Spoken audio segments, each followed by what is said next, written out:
Bem-vindos ao TISUS Sistemas. Oi, pessoal, bem-vindos à nossa análise. Hoje a gente vai mergulhar em alguns incidentes de segurança digital que, olha, chamaram bastante atenção recentemente. Temos informações aqui sobre um ataque bem específico a uma prefeitura no Brasil e também sobre essa questão maior, né, da exposição de dados. A ideia é, assim, tentar entender as táticas, sabe, as consequências e como esses crimes cibernéticos que às vezes parecem separados podem estar, na verdade, bem ligados.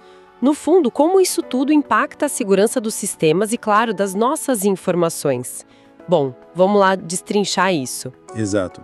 Vamos pegar esse caso concreto, o da Prefeitura de São José, lá em Santa Catarina, e dissecar o método que usaram.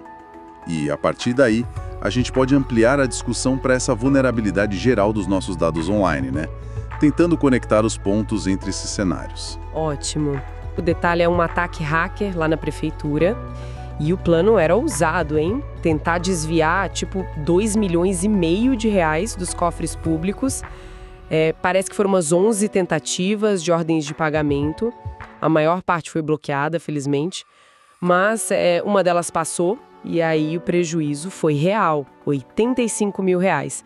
Esse dinheiro, claro, foi direto para contas de possíveis laranjas, né? Para dificultar o rastreio.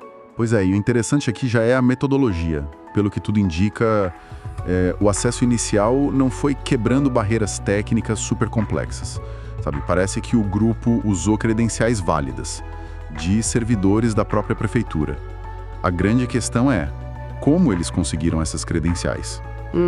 E aí, qual a suspeita? Olha, tudo aponta para a engenharia social, que é basicamente manipular as pessoas para conseguir o que se quer, né?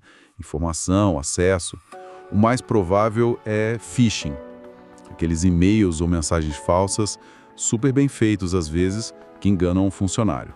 A pessoa clica num link ou digita a senha achando que está no lugar certo e pronto. Ah, entendi. Quer dizer, a falha humana abrindo a porta. Exatamente. É atacar o elo mais fraco, muitas vezes.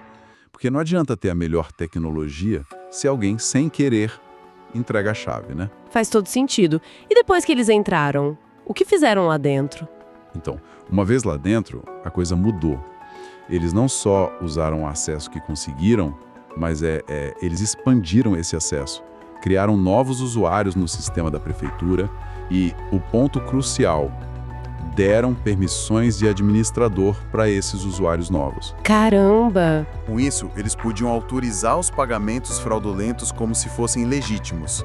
Ou seja, exploraram a vulnerabilidade humana para entrar e depois manipularam o sistema por dentro mesmo. E as autoridades? 85 mil reais não é pouco dinheiro para um município. Teve investigação? Sim, teve reação. O Ministério Público de Santa Catarina agiu rápido, deflagraram uma operação específica sobre isso lá pelo dia 21 de agosto, fizeram buscas, apreensões em Balneário Camboriú, prenderam uma pessoa em flagrante. A investigação aponta para um grupo de pelo menos 4 pessoas e parece que eles atuavam até em nível nacional, sabe? E além da prisão, bloquearam bens, algo assim? Isso, bens e contas foram bloqueados pela justiça e os crimes investigados são pesados, né? Furto qualificado por fraude eletrônica, invasão de dispositivo e lavagem de dinheiro. Mas olha só que interessante, a investigação trouxe uma conexão bem surpreendente. Conta aí, qual conexão? Descobriram que parte desse grupo já estava na mira da Polícia Federal. Não eram tipo amadores começando agora. Nossa! Peraí, então esse ataque à prefeitura não foi um caso isolado? Eles já eram investigados por outra coisa? Exatamente. Alguns deles já eram alvo da Operação CryptoScan, uma operação da PF que rolou em maio daquele ano. E o foco da CryptoScan era outro: combater um esquema de roubo de criptomoedas e fraudes bancárias, com vítimas aqui no Brasil e até fora. Peraí, criptomoedas e ataque a sistema de prefeitura. Que mistura é essa? Parece coisa de filme. Pois é. E é isso que torna a coisa toda, assim, tão relevante para a gente entender o cenário hoje. Mostra a versatilidade desses criminosos. Eles não ficam só num tipo de golpe. Atacam onde enxergam uma brecha, uma oportunidade. Seja dinheiro público, fraude bancária comum ou esse mundo mais novo das criptomoedas. A CryptoScan também teve buscas lá em Balneário Camboriú, Itapema. bloqueou bem de um monte de gente, empresas. Se a gente junta tudo isso, né, o que aparece é um grupo organizado, adaptável, com uma certa sofisticação, não só técnica, mas logística também. É bem possível que usem um lucro de um crime para financiar outro ou para lavar a grana. E essa concentração em Balneário Camboriú também chama atenção, né? Pode ser um centro de operações, é quase um modelo de negócio do cibercrime. Impressionante essa teia, né? Mostra que a gente não está falando só de hackers isolados, mas de redes organizadas. E isso volta para o ponto inicial. As credenciais roubadas, seja do funcionário da prefeitura, seja minha ou a sua senha, essa informação parece ser a chave mestra para muita coisa, né? Exatamente. É o ponto nevrálgico. E essa questão das credenciais roubadas, como as que provavelmente usaram lá em São José, fica ainda mais crítica quando a gente olha para o quadro geral. Uma outra fonte que a gente analisou menciona, assim, meio por alto, sem aprofundar muito nos detalhes do incidente em si, um suposto ataque hacker que teria exposto dados de usuários de um serviço gigante, global, tipo Google, incluindo senhas. Mesmo sem ter todos os detalhes desse caso do Google, só a menção já preocupa, né? Qual o impacto quando dados de tanta gente vazam? Como isso se conecta com o ataque lá de São José que era tão direcionado? A conexão é total. É o combustível. As credenciais. Seja a senha do servidor público pega por phishing, sejam milhões de senhas de usuários comuns vazadas de uma plataforma enorme. Essa informação vale ouro no submundo digital. Ouro? Sim, ouro. Elas alimentam um mercado clandestino gigantesco. Pensa assim, vazou a senha do serviço X. O criminoso vai testar no Y, no Z, no A, B, C, porque infelizmente muita gente ainda reutiliza a senha, né? É um prato cheio. Verdade. Daí, essas credenciais podem ser usadas para tudo. Roubo de identidade, fraude financeira, para invadir o e-mail da pessoa e aplicar mais golpes ainda, tipo o próprio phishing mais direcionado. Ou simplesmente vendem em massa na dark web para outros grupos usarem como quiserem. Aquele ataque em São José pode muito bem ter sido feito com credenciais que vazaram antes, em outro lugar. Não necessariamente de um phishing naquele exato momento contra aquele funcionário específico. Entende? Entendi. Caramba, então um vazamento massivo numa ponta pode dar arma para o ataque específico na outra ponta. É um ciclo vicioso. Isso traz a responsabilidade para a gente também, né? O que cada um pode fazer. Exato. Levanta uma questão importante sobre a nossa própria vulnerabilidade online e sobre a responsabilidade que é compartilhada, na verdade.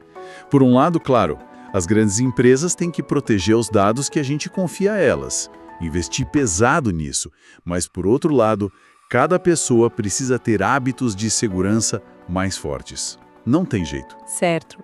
Então, juntando as peças, a gente viu o ataque à prefeitura usando engenharia social, manipulação interna, vimos a conexão disso com redes maiores, mexendo até com criptomoeda, e vimos como isso tudo se encaixa no problema maior do roubo e vazamento de credenciais, que afeta todo mundo.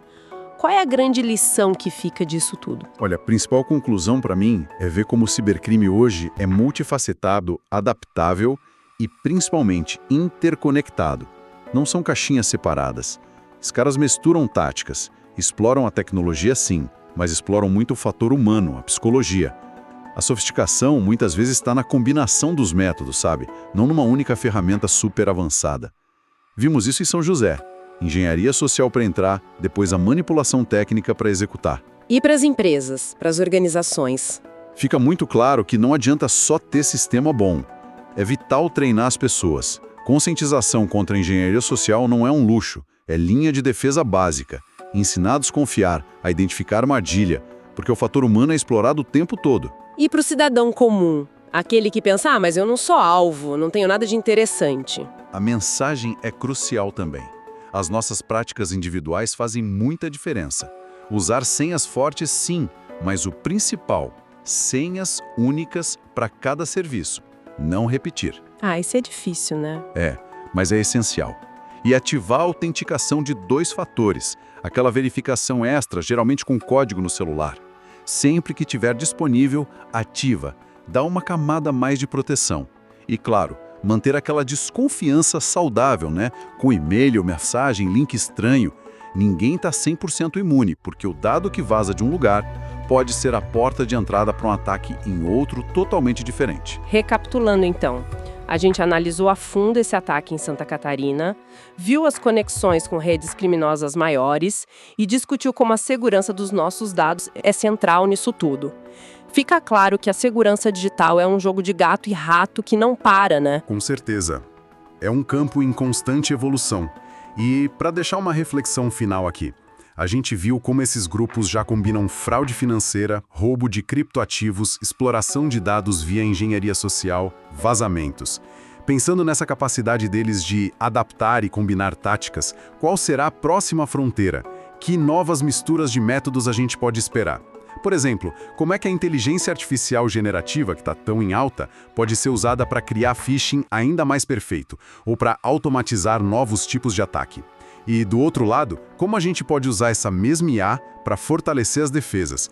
É um jogo que não acaba e que exige atenção constante de todo mundo. Fica aí para a gente pensar.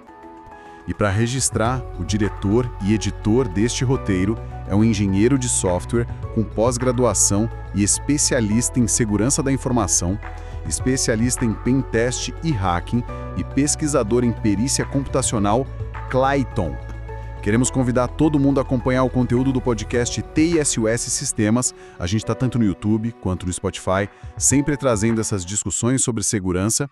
E claro, se você achou este conteúdo útil, se te ajudou a entender melhor os riscos e como se proteger, por favor, curta e compartilhe. Ajuda demais a levar esse conhecimento sobre segurança para mais gente. Muito obrigado pela atenção e até a próxima.